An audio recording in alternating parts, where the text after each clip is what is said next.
بسم اللہ الرحمن الرحیم الصلاۃ والسلام علیک رسول اللہ وعلی آلک واصحابک یا حبیب اللہ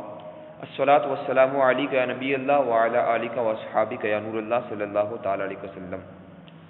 بہت سارے احباب اس چیز کے شکار نظر آئے اور اللہ تبارک و تعالیٰ کی ناشکری کرتے ہوئے اس بات پر نظر آئے کہ ہماری دعائیں قبول نہیں ہوتی ہیں۔ ہم دعا تو کرتے ہیں مگر رب ہماری سنتا نہیں ہے، ہم دعا تو کرتے ہیں مگر ہماری دعا مقبول نہیں ہوتی ہے، ہمیں اس کا اجر نہیں دیا جاتا ہے، اور اس چیز کو لے کر وہ اپنے رب سے ناراض ہوتے ہوئے نظر آتے ہیں، اس کی ناشکری کرتے ہوئے نظر آتے ہیں۔ میں ان کو بتا دینا چاہتا ہوں کہ آپ کی دعائیں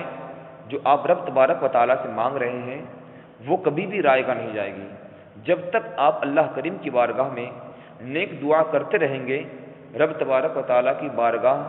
سے خالی ہاتھ نہیں لوٹائے جائیں گے، کیونکہ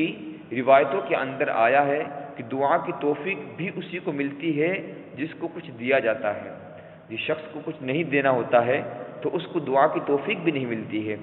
آئیے وہ لوگ جو مایوسی کا شکار ہو جاتے ہیں کہ ہماری دعا مقبول نہیں ہوتی ہے، اللہ کی بارگاہ میں نہیں پہنچ پاتی ہے یا اللہ ہماری سنتا نہیں ہے، ان کے حوالے سے بڑی پیاری حدیث پاک اللہ کے محبوب صلی اللہ علیہ وسلم کی آپ کے سامنے بیان کروں گا۔ اس حدیث پاک کے راوی حضرت ابو ہریرہ رضی اللہ تعالی عنہ ہیں۔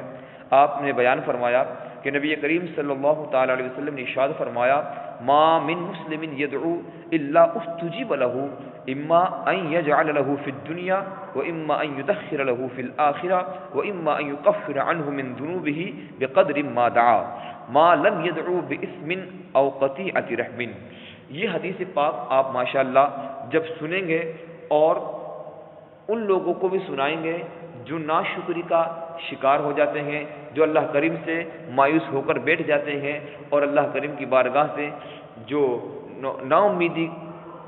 کو وابستہ کر لیتے ہیں اور نا امید ہو جاتے ہیں اللہ کریم کی بارگاہ سے، ان کے لیے بڑا انمول اور بڑا قیمتی تحفہ ہے کہ جب وہ دعا کرتے ہیں تو ان کی دعا رد نہیں ہوتی ہے۔ اللہ کے محبوب صلی اللہ علیہ وسلم کیا ارشاد فرماتے ہیں کہ جو بھی بندہ مسلم اللہ تبارک و تعالیٰ سے کوئی نیک دعا مانگتا ہے تو اللہ تبارک و تعالیٰ اس کی دعا کو ضرور قبول فرماتا ہے، استجیب لہ، اس کی دعا ضرور سنی جاتی ہے اللہ کریم کی بارگاہ میں۔ خالی کوئی بھی نہیں لوٹایا جاتا ہے۔ جس نے اللہ کریم کی بارگاہ میں کوئی جائز مقصد پیش کیا، کوئی جائز دعا اللہ کریم کی بارگاہ میں کی ہے تو اللہ کے نبی صلی اللہ علیہ وسلم ارشاد فرماتے ہیں کہ اس کی دعا ضرور قبول ہوتی ہے۔ اب دعا کی قبولیت کے چند درجات ہیں،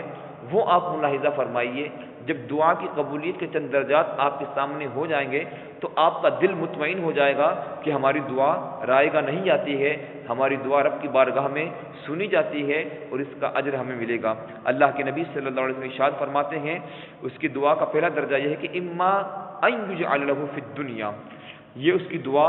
دنیا ہی میں قبول کر لی جاتی ہے کہ جو چیز وہ مانگتا ہے، جو چیز اس نے مانگی ہے اسے دنیا ہی میں دے دی جاتی ہے۔ اور یہ عام طور میں سننے میں آتا ہے، فلاں آدمی کہتا ہے میں نے اللہ کریم کی بارگاہ میں دعا کی تھی، رب نے میری دعا قبول فرما لی۔ دوسرا درجہ دعا کا یہ ہے اما ان یدخر له فی الاخرہ، یا تو اس کی دعا اس طرح قبول ہوتی ہے کہ وہ آخرت کے لیے ایک ذخیرہ ہو جاتی ہے، اس کے لیے ایک سامان تیار ہو جاتا ہے آخرت کے لیے، اور وہ دعا اس کے آخرت کے اندر کام آئے گی۔ وہ بروز حشر آخرت کے لیے اٹھا کر رکھ دی جاتی ہے اس کی دعا۔ بظاہر طور پر وہ دنیا میں اس کو قبول ہوتی ہوئی نظر نہیں آتی ہے، مگر عند اللہ وہ دعا اس کی مقبول ہو جاتی ہے اور اس کو اٹھا کر اللہ اپنے پاس رکھتا ہے، یعنی اس کا آخرت کے اندر سامان اکٹھا ہوتا رہتا ہے۔ اور پھر تیسرا درجہ دعا کا یہ ہے وَإِمَّا أَن يُكَفِّرَ عَنْهُ مِن ذُنُوبِهِ بِقَدْرِ مَا دُعَا، یا پھر اس کی دعا اس طرح قبول ہوتی ہے کہ اس کے گناہوں میں سے کچھ گناہ کم کر دی جاتے ہیں جتنی اس نے دعا کی ہے، بقدر ما دعا، جتنی دعا اس نے کی ہے، جس مقدار اس نے دعا کی ہے اس کی دعا کے برابر اس کے گناہ کو مٹا دیا جاتا ہے۔ اب دیکھیں آپ، یہ تین درجے ہو گئے، یا تو دنیا میں اس کو وہ چیز عطا کر دی جائے گی، یا پھر آخرت میں اس کو اٹھا کر رکھا جائے گا، یا پھر یہ ہوگا کہ اس کی دعا کی بدولت اس کے گناہ مٹا دیے جائیں گے۔ ماشاءاللہ بڑی پیاری حدیث پاک ہے، مگر اس کا آخری جملہ رسول پاک صلی اللہ علیہ وسلم کیا ارشاد فرماتے ہیں، ما لم يدعو باسم او قطيعة رحم، یہ دعائیں اس وقت قبول ہوتی ہے، یہ دعائیں اللہ کی بارگاہ میں اس وقت باب اجابت سے ٹکراتی ہے جب یہ دعا گناہ نہ ہو، کسی گناہ کے تعلق سے دعا نہ ہو یا پھر قطع رحم سے تعلق نہ ہو، یعنی کہ فلاں سے میرا رشتہ ٹوٹ جائے، فلاں مجھ سے دور ہو جائے، میں فلاں سے دور ہو جاؤں، قطع تعلق قطع رحم سے متعلق نہ ہو اور نہ گناہ سے متعلق ہو، تو اللہ کریم دعا ضرور قبول فرمایا کرتا ہے۔ اور ایک روایت اور پیش کرتا ہوں کہ سید یزید رقاشی رحمۃ اللہ تعالی علیہ فرماتے ہیں کہ جب قیامت کا دن ہوگا، اس دن اللہ تبارک و تعالی بندے کی ہر وہ دعا سامنے لائے گا جو اس نے دنیا میں مانگی تھی اور مقبول نہیں ہوئی تھی۔ بندہ دیکھتا ہے کہ ہماری دعا قبول نہیں ہوتی ہے، اب قیامت کے دن اس کے سامنے لائی جائے گی، اور کہتا تھا دنیا کے اندر میری دعا مقبول نہیں ہوتی ہے، اللہ تبارک و تعالیٰ ساری دعاؤں کو اس کے سامنے پیش کرے گا، بندے سے فرمائے گا اے میرے بندے، تو نے مجھ سے فلاں دن دنیا میں دعا مانگی تھی، وہ میں نے بظاہر قبول نہیں کی تھی اور تیرے لیے روک رکھی تھی، تو اس دعا کی جگہ یہ ثواب تیرے لیے اٹھا کر رکھا گیا ہے۔ تو بندے کو نامقبول دعاؤں کے عوض برابر ثواب دیا جاتا رہے گا، یعنی جو دعا اس کی قبول نہیں ہوئی تھی اس کے برابر آخرت کے اندر اس کو سامان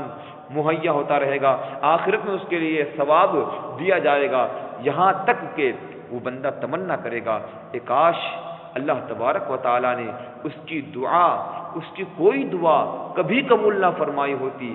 اور تو آج ثواب کثیر ملتا، یعنی بندہ آخرت میں جب دیکھے گا کہ میں نے دعا مانگی تھی، اس دعا کے بدلے میں مجھے یہ سامان مل رہا ہے اور اتنا ثواب مل رہا ہے، تو اب بندہ وہاں پر دعا کرے گا کہ کاش کہ میری کوئی دعا دنیا کے اندر مقبول نہ ہوئی ہوتی تو آخرت کے اندر آج مجھے ڈھیر سارا ثواب ملتا اور مجھے بہت سارا اللہ کریم کی بارگاہ سے اجر دیا جاتا۔ تو لہٰذا میں اپنے ان تمام بھائیوں سے گزارش کروں گا کہ جو لوگ اس بات سے مایوس ہو جاتے ہیں کہ ان کی دعائیں قبول نہیں ہوتی ہے، وہ ذرا اللہ تبارک و تعالیٰ کی بارگاہ سے مایوس نہ ہو اور نہ ہی نا امید ہو اور نہ ہی اس سے ناراض ہو۔ اللہ تبارک و تعالیٰ نے جب دعا مانگنے کی توفیق عطا فرمائی ہے تو وہ اپنے فضل و کرم، اپنے رحم و کرم سے اس کا اجر ضرور دیتا ہے، اب یا تو دنیا میں دے دے گا یا آخرت میں اس کے لیے اٹھا کر رکھے گا یا پھر اس کی بدولت اس کے گناہ مٹا دے گا۔ اللہ کریم کی بارگاہ میں دعا ہے کہ اللہ کریم ہمیں صدق دل سے پکارنے کی توفیق عطا فرمائے، اس سے دعا کرنے کی توفیق رفیق عطا فرمائے اور اس کی ناراضگی کے جو اسباب ہیں اس سے بچنے کی توفیق رفیق عطا فرمائے۔ السلام علیکم ورحمۃ اللہ وبرکاتہ۔